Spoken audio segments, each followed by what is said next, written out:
Renting versus buying, which is better? Well, it all depends on you and your situation.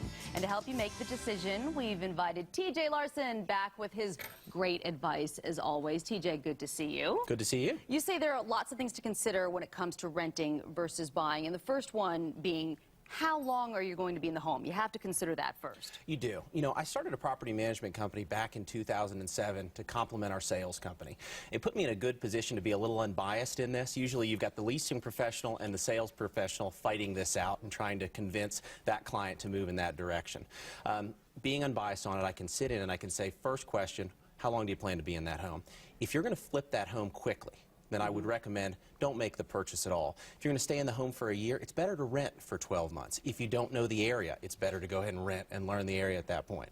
So that's the best way to do it. So a year, is that kind of your gauge? If it's less than a year, don't go ahead and rent. If it's more? I use 2 years as, as the minimum on that. 2 years, you've got a lot of closing costs that are associated with that purchase. Usually as the home is appreciating, we hope, you'll be able to offset those closing costs. Okay, so for a lot of people, renting obviously could be a better option, like you said, depending on how long they're going to stay in the home.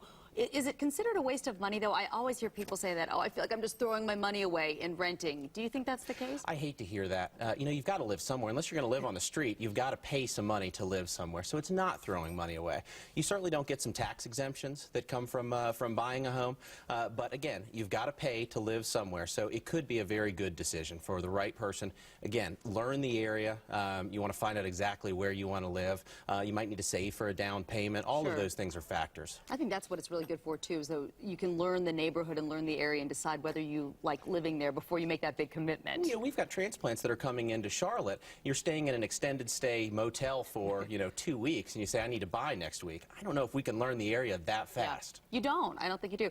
Is renting cheaper than buying? I mean, like you said, the down payment when you're buying a home, the closing costs to consider. Is renting cheaper? If we take out the closing costs, if we take out the tax savings on it, actually renting is going to be a little bit less expensive on a monthly basis. When you buy, you have to pay principal, interest, taxes, and insurance. And all those things will be slightly more. That's, again, if we're going to compare a rental property that's very similar to the home that you're going to purchase. So don't expect those numbers to line up one for one. Yeah. Talk about maintenance expenses. Of course, that's a big cost if you rent from a landlord or an individual. Yeah, there's two people you can rent from in normal circumstances. You've got a large-scale apartment complex. That's typically going to have maintenance guys that are on staff. They're going to change your air filter. They're going to change your light bulbs. They're going to do absolutely everything for you. Go out there and freshen the pine straw. Usually when you're renting from an individual, you're going to have to take care of changing out the air filter, changing the light bulbs. But if you've got a roof leak, they're going to come in and they're going to take care of that for you. If the water heater blows up in the middle of the night, they're going to take care of those items for you. Okay, and what about tax incentives? I mean, is that right there a motivator to buy? It is, and that's really the great thing that this sort of balances this out. You do have great tax savings when you go to buy a property. You're building equity in the home, but you're also writing off those those interest payments. You're also writing off your tax payments. So for many people, that is the key motivator. If you're going to be in that home for, again, over 2 years, you could build up some great equity in the home, have a great write-off on it. Also, capital gains tax, if it's a principal residence, you won't have to pay taxes on the profit on that home. There's lots of stuff to consider. You can visit TJ's website at mytownhome.com. TJ, as always, great advice. Thank you so much. We'll see you next week. Well, if you're in the market